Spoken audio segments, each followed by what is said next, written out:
सभी को जय मसीह की। प्रभु यीशु मसीह के नाम में हम आप सभी का स्वागत करते हैं। आज एक बार फिर से परमेश्वर ने लाइव आने के लिए मदद किया और स्वर्गदूत पार्ट 2 स्वर्गदूत रहस्य में हम लोग लेकर आए हैं 10 बातें बाइबल से। आइए हम लोग प्रार्थना करें। हमारे स्वर्ग में विराजमान परमेश्वर, आपके पवित्र शास्त्र बाइबल से प्रभु जी 10 बातें बाइबल के बारे में और स्वर्गदूत के बारे में समझाने के लिए आप मदद कीजिए। आपका धन्यवाद। सारी आदर महिमा आपको देते, प्रार्थना अपने उद्धारकर्ता यीशु मसीह के नाम में मांगते हैं। हम आपका स्वागत करते हैं एक बार फिर से अपने फेसबुक लाइव पर परमेश्वर की महिमा के लिए। और जैसे आप सभी लोग हमारी वीडियो को देखते हैं और कई बार हम वचन को प्रचार करते हुए कई बार परमेश्वर की बातों को लेकर आपके सामने आते हैं। और ये हमारा वीडियो में स्वर्गदूत पार्ट 2 का 10 बातें हम बाइबल की आपके साथ लेकर आए हैं। पिछला वीडियो पार्ट 1 आप लोगों ने देखा और मुझे बहुत अच्छा लगा। 1000 लोगों ने उनको देखा है और कई सारे लोगों ने रेफरेंस भी किया, कई सारे लोगों ने हमें बताया भी, जानकारी भी दी और अच्छी वीडियो बनाने के बारे में। आइए मैं आपको बताता हूँ स्वर्गदूत के बारे में और 2 लोगों के नाम जिन्होंने स्वर्गदूत का अभिवादन किया और उनके बारे में आपको बताने वाला हूँ, और वो है इब्राहिम और लूत। हमारी पहली बात स्टार्ट होती है। अब हमारे सहयोगी रेडी हैं वचन पढ़ने के लिए। हम उनको बताएंगे रेफरेंस और वो पढ़ेंगे और जोर से आपको सुनाने की कोशिश करेंगे। पहली बात पर आते हैं हम लोग। उस व्यक्ति का नाम क्या है जिसने स्वर्गदूत से मल्ल युद्ध किया था? यदि हम परमेश्वर के पवित्र शास्त्र को पढ़ते हैं तो हमें एक ऐसी वाचा मिलती है, एक ऐसा वचन मिलता है जिसमें स्वर्गदूत के साथ मल्ल युद्ध करता है और उस व्यक्ति का नाम होता है याकूब। और याकूब जो अपने घर से बाहर जाता है अपने दूसरी जगह के लिए, तो एक जगह शाम को वो सोता है और फिर परमेश्वर से मल्ल युद्ध करता है, दर्शन को देखता है। कई सारी बातें हम लोग याकूब के बारे में पढ़ सकते हैं, लेकिन आज हम लोग ये पढ़ रहे हैं उसने स्वर्गदूत से मल्ल युद्ध किया। और ये बात हमें मिलती है होशे की पुस्तक अध्याय 12 का वचन 4 में। हमारे एक सहयोगी हैं वो पढ़कर सुनाएंगे और जोर से पढ़ें। वह दूत से लड़ा और वह दूत से लड़ा और जीत भी गया। और जीत भी गया। वो रोया और उससे गिड़गिड़ाया विनती की। बेतेल में वह उसको मिला और वहीं उसने हमसे बातें की। स्वर्गदूत पार्ट 2 का पहली बात हमने आपको बताई है होशे की पुस्तक अध्याय 12 वचन 4। हम लोग आते हैं दूसरी बात पर और आप लोग बिल्कुल ध्यान दें। और दूसरी बात में हम लोग इस प्रकार पढ़ पाते हैं, करूबों के बारे में हम पवित्र शास्त्र में कहां पर पढ़ते हैं? और करूब भी परमेश्वर के स्वर्गदूत होते हैं, उनके बारे में हम लोग पढ़ पाते हैं उत्पत्ति की पुस्तक अध्याय 3:24। इसीलिए आदम को उसने निकाल दिया। और उत्पत्ति की पुस्तक में हमें यह मिलता है जब आदम ने आज्ञा को नहीं माना, परमेश्वर ने अदन की वाटिका से उनको बाहर कर दिया और जीवन के वृक्ष के मार्ग का पहरा देने के लिए अदन की वाटिका के पूर्व की ओर करूबों को और चारों ओर घूमने वाली ज्वाला में तलवार को भी नियुक्त कर दिया। करूबों को नियुक्त किया। वो अनंत जीवन के वृक्ष के बारे में जो लिखा हुआ है। हम दूसरी बात को खत्म कर चुके हैं और तीसरी बात की तरफ में हम लोग आगे बढ़ रहे हैं। और स्वर्गदूतों का रहस्य पार्ट 2 में है हम लोग। और बिल्कुल आप ध्यान रखें, मैं आपको बताने की कोशिश करता हूं। और तीसरी बात है उस स्वर्गदूत का नाम क्या है जो जकरिया के सामने उपस्थित हुआ था। मैं आपको बताता हूं, जकरिया जो है यूहन्ना का पिता है और वो याजक था। और उस समय में परमेश्वर की वेदी के पास धूप जलाने के लिए गया था। वहां पर एक स्वर्गदूत को देखता है और जो स्वर्गदूत होता है वो जिब्राइल होता है और जकरिया उससे बात भी करता है। और हम देख पाते हैं लूका की पुस्तक अध्याय 1 का वचन 11। हमारे सहयोगी हैं वो पढ़कर सुनाएं। उस समय प्रभु का एक स्वर्गदूत और उस समय परमेश्वर का एक स्वर्गदूत धूप की वेदी की दाहिनी ओर खड़ा हुआ उसको दिखाई दिया। और हम लोग यहाँ पर पहुंच चुके हैं और हम लोगों ने और तीसरी बात को भी क्लियर कर लिया है। हम लोग चौथी बात पर पहुंचने वाले हैं। स्वर्गदूत रहस्य पार्ट 2 की चौथी बात हम आपके सामने लेकर आने वाले हैं। आप बिल्कुल ध्यान रखें। यहोशू जो महायाजक था परमेश्वर के दूत के सामने कैसा वस्त्र पहने हुए खड़ा था। इस बात को हम लोग देख पाते हैं। बाइबल हमें बताती है पवित्र शास्त्र में कि वो मैला वस्त्र पहने हुए खड़ा था। ये बात हमें मिलती है और हम पढ़ पाते हैं। जकरिया के पुस्तक अध्याय 3 का वचन 1 से 4 तक हम लोग पढ़े। जकरिया अध्याय 3 वचन 1 से 4 के बीच में हम लोग पढ़ पाते हैं। हाँ, फिर उसने यहोशू महायाजक को यहोवा के दूत के सामने खड़ा हुआ मुझे दिखाया और शैतान उसकी दाहिनी ओर और शैतान उसकी दाहिनी ओर था, उसका विरोध करने को खड़ा था। उसका विरोध करने को खड़ा हुआ था।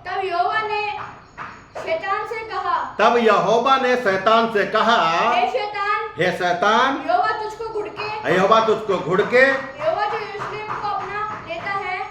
यहोवा जो यरूशलेम को अपना लेता है वही तुझे घुड़के। क्या यह आग से निकली हुई लुकटी सी नहीं? क्या यह आग से निकली हुई लुकटी सी नहीं? उस समय यहोशू तो दूत के सामने मैला वस्त्र पहने हुए खड़ा था। उस समय यहोशू तो दूत के सामने मैला वस्त्र पहने हुए खड़ा था। याद रखे, दूत परम प्रधान परमेश्वर के स्वर्गदूत के सामने मैला वस्त्र पहने हुए खड़ा था। जकरिया के पुस्तक अध्याय 3 के वचन 1 से 4 तक हमने पढ़ा है। और हम 5वीं बात पर आते हैं और हम ये देख पाते हैं स्वर्गदूतों का रहस्य पार्ट 2 का 5वीं बात पे हम लोग आकर के ये देख पाते हैं किसने कब्र का पत्थर हटाया और उस पर बैठ गया। आप लोगों को पता होगा जब यीशु मसीह को कब्र में रखा गया था और पत्थर उसके मुंह पर धर दिया गया था और वो एक भारी पत्थर था। कई औरतें यीशु मसीह से मिलने के लिए कब्र पर आती हैं और आपस में बात करते हुए आती हैं और कहती हैं कि हमारे लिए उस पत्थर को कौन हटाएगा। तो वहां पर एक दूत को देखा जाता है जो उस पत्थर को उठा देता है। और हम लोग देख पाएंगे मत्ती की पुस्तक अध्याय 28 के वचन 2 में इस बात को पढ़ पाते हैं। और देखो एक बड़ा भूकंप हुआ क्योंकि परमेश्वर का एक दूत स्वर्ग से उतर कर आया और पास आकर उसने पत्थर को लुढ़का दिया और उस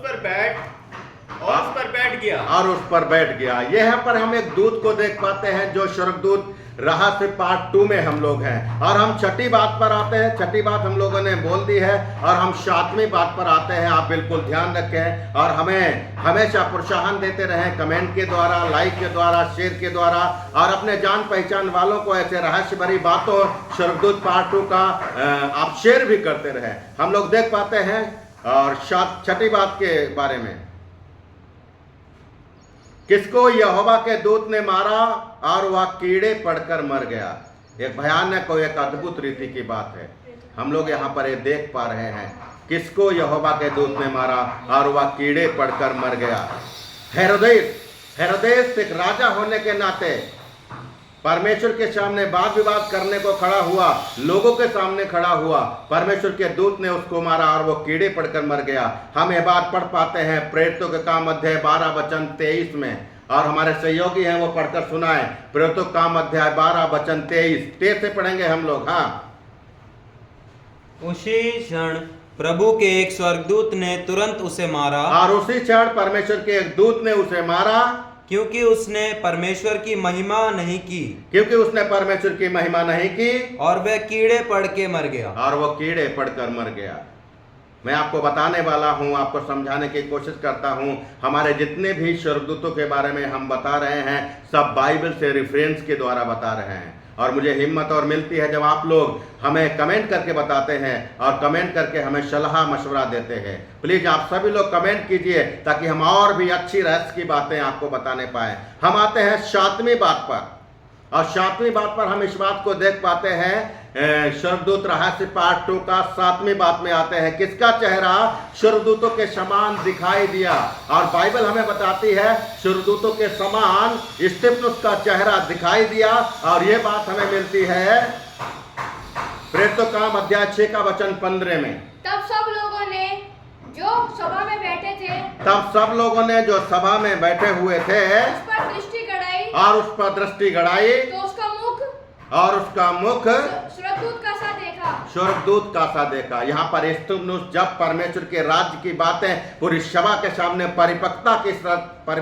परिपक्वता की तरफ से बोल रहा था, पूरा पवित्रता के साथ बोल रहा था, तो कोई उसकी बात का सामना नहीं कर पाया था। और जितने लोगों ने स्तिफनुस के चेहरे की तरफ अच्छी रीति से घूरा तो उनको स्तिफनुस का चेहरा स्वर्गदूत के समान दिखाई दिया।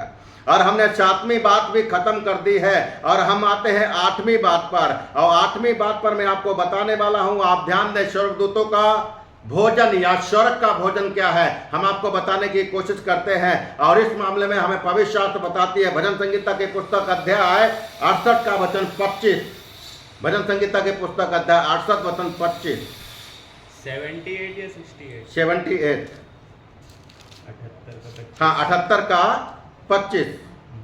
मनुष्य को स्वर्गदूतों की रोटी मिली और मनुष्यों को स्वर्गदूतों की रोटी मिली है, उसने उनको मनमाना भोजन दिया। और उसने उनको मनमाना भोजन दिया। ये बात भी हम बाइबल से देख पाते हैं। और स्वर्ग के भोजन के बारे में, स्वर्ग के अन्न के बारे में, स्वर्गदूतों के अन्न के बारे में हम आते हैं 9वीं बात पर और हम देख पाते हैं किसके पैर आग के खंबे के समान थे। पूरी बाइबल में हम लोग यदि पढ़ते हैं और ढूंढते हैं तब हमें यह मिलता है प्रकाशित वाक्य में, एक स्वर्गदूत है और वो शक्तिशाली स्वर्गदूत है, उसके पैर आग के खंबे के समान थे।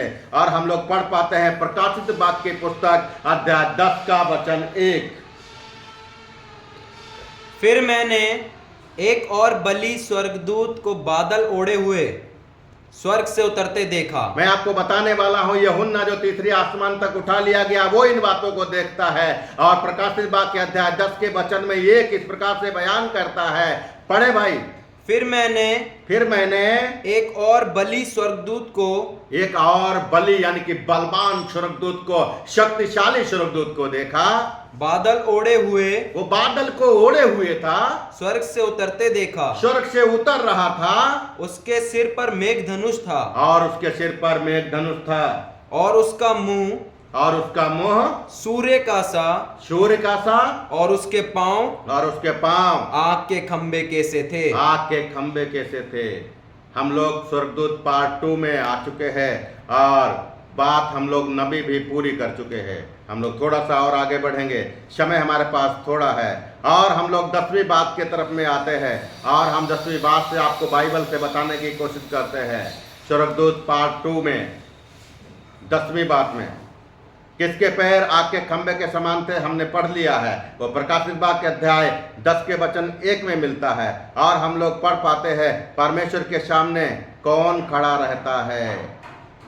ये बात भी हमें बाइबल से मिलती है। लूका के पुस्तक अध्याय 1 वचन 19 में पढ़ पाएंगे हम लोग। हाँ, स्वर्गदूत ने उसको उत्तर दिया, और स्वर्गदूत ने उसको उत्तर दिया, मैं जिब्राइल हूँ, जो परमेश्वर के सामने खड़ा रहता हूँ, जो परमेश्वर के सामने खड़ा रहता हूँ। मैं आपको बताने की कोशिश करता हूँ, परमेश्वर के सम्मुख खड़े रहने वाला जिब्राइल स्वर्गदूत है, जिसे परमेश्वर ने अपना संदेश पहुंचाने के लिए पृथ्वी पर लोगों के सामने उपस्थित रखा है। पढ़े। हाँ, स्वर्गदूत ने उसको उत्तर दिया, स्वर्गदूत ने उसको उत्तर दिया, मैं जिब्राइल हूँ, जो परमेश्वर के सामने खड़ा रहता हूँ, जो परमेश्वर के सामने खड़ा रहता हूँ, और मैं तुझसे बातें करने, और मैं तुझसे बातें करने, और तुझे समाचार सुनाने को भेजा गया, और तुझे समाचार सुनाने को भेजा गया हूँ। जब हम नेक्स्ट टाइम आएंगे तो और भी आपको बहुत सारी बातों को परमेश्वर के रेफरेंस से बताने की कोशिश करेंगे। और अगला जो हमारा वीडियो आएगा शुक्रवार को 11:30 बजे, और हम जानवरों के ऊपर वीडियो बनाएंगे, बाइबल में जितने भी जानवर हैं, और उसमें हम 2 पार्ट नहीं 3-4 पार्ट बनाएंगे। और आप लोग हमारे लिए प्रार्थना करते रहिए, और हम सब लोग आपके साथ हमेशा सहभागिता रखेंगे, अपनी पर्सनल प्रार्थना में याद रखेंगे। जय मसीह की।